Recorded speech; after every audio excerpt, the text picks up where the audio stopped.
In this video, I want to talk about a few of my personal favorite photographers that everybody should follow or at least learn a little bit about. Let's start with Anka Zhuravleva, who is one of my favorite photographers, if not my favorite photographer of all time.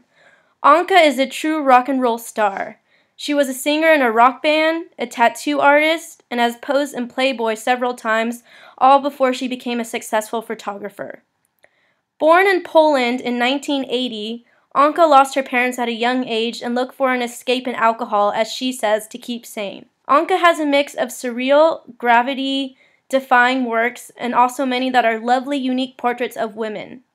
In an interview with Republic X magazine, Anka says, "I am a woman, so my characters are women too." One of the reasons I personally love Anka's work is she probably has more work out there than any other photographer I have ever seen. It's very unique compared to other creative photographers in the sense that she has a variety of poses, facial expressions, and her coloring is extremely soft, beautiful, and dreamlike. I really love how she uses soft yellow and blue colors in her photos, and she's so good at levitation photography and adding fake wind to an image that you actually believe it. Her models are never smiling and look sad and lonely, but in a way it makes the viewer happy just to look at since it's such a beautiful sort of isolation and loneliness.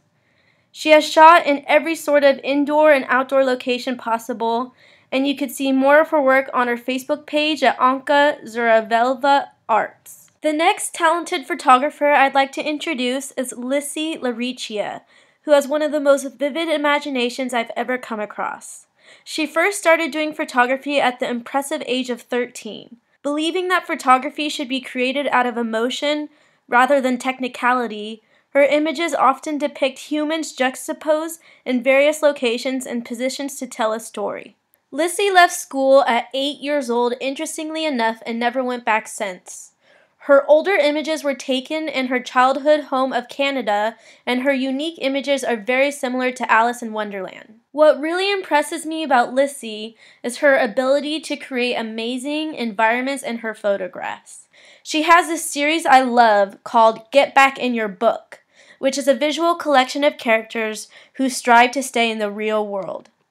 The next photographer is 22-year-old Kyle Thompson from Chicago. His style, as he describes it, is surreal conceptual photography. He has a fascination with abandoned houses and empty locations where the majority of his photographs take place. He specializes in self-portraiture, like most of the photographers in this video. He uses a lot of props such as balloons, mirrors, ships, and old analog televisions to convey abstract concepts. It's easy to get lost in his work and feel the emotions behind his unique, creative photography. Kyle lights people on fire often for his photos and already has a massive following at a young age. Personally, I think he's an absolute genius, and I have a feeling he's going to have a huge impact on the history books. Shirra is one of my favorite male photographers. Originally from England, he creates very dreamlike and romantic fantasy landscapes with beautiful models. 99% of his photographs are expansions, therefore his work has a very detailed and interesting depth of field. Luke really knows how to capture a woman's beauty and also takes really cool smoking pictures. Luke utilizes his background in film to create cinematic, sweeping captures that betray their intimate nature.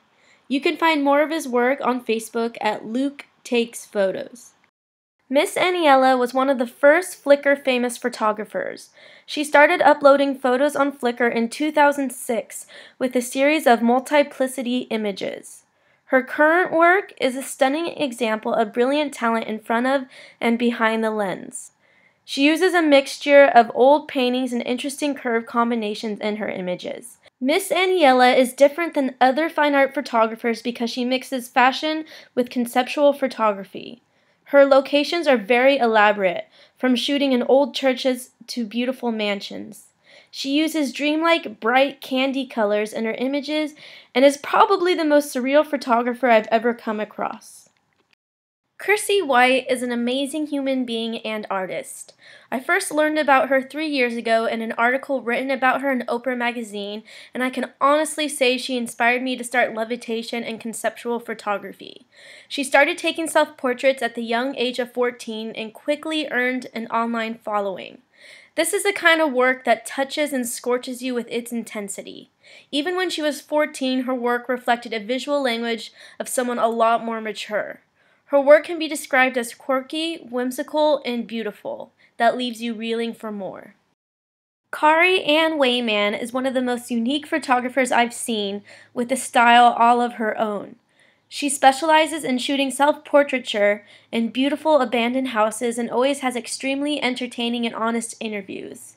In an interview with Generationless Publications, Cari says, "A lot of people have initial reactions to my pictures of beauty and decay, beauty versus ugly, because they think pretty girl in an ugly place. I'm not trying to sound conceited saying that. I don't think I'm pretty. I work with myself as a model because I've got some social anxiety issues in being with other people. Especially trying to make pictures is really terrifying and overwhelming. And then eventually it became somewhat a theme in my pictures, like I'm a kind of character of myself, part of a story. I don't see the girl in the pictures as me, more of a photographic element and a vehicle for a story." That's another personal reason why I love Cari's work. She's very relatable.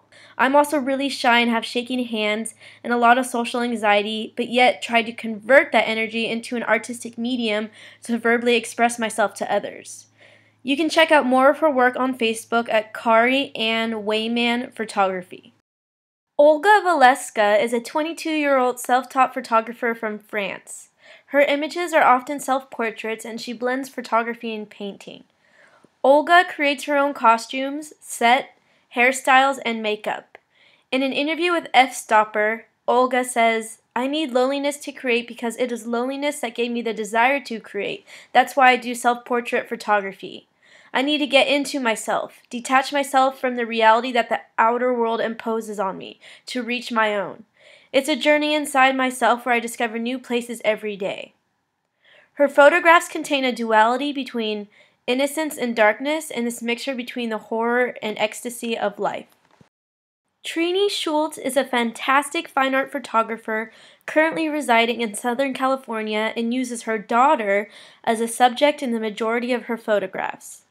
Trini uses a lot of different flowy fabrics in her images and is well known for creating amazing before and after edits. Her portfolio boasts a fantasy-driven collection that exposes an expressive beauty and the uncontrollable nature of her imagined worlds. There's an engaging charm about the photos that are both intriguing and captivating. With the help of her family, including a husband who wound up breaking his foot while performing a stunt for a photo shoot, Schultz is able to bring her creative visions to life. You can see more of her work on her Facebook at Trini Schulz Photography. Uelsmann is the final photographer I would like to introduce. He's separate than the other photographers in the sense that he comes from a different generation and uses film instead of digital. However, I thought it would be appropriate to include him since the major similarity between him and the other photographers is that he does creative compositing in surreal photographic works. He creates surreal images the hard way, not with digital shortcuts or Photoshop, but instead working in a darkroom with 7 enlargers and multiple negatives. Born in 1934, Jerry is the father of compositing in the 20th century. Jerry composes his work in black and white, and his work has been exhibited in more than 100 shows in the United States and abroad over the past 30 years.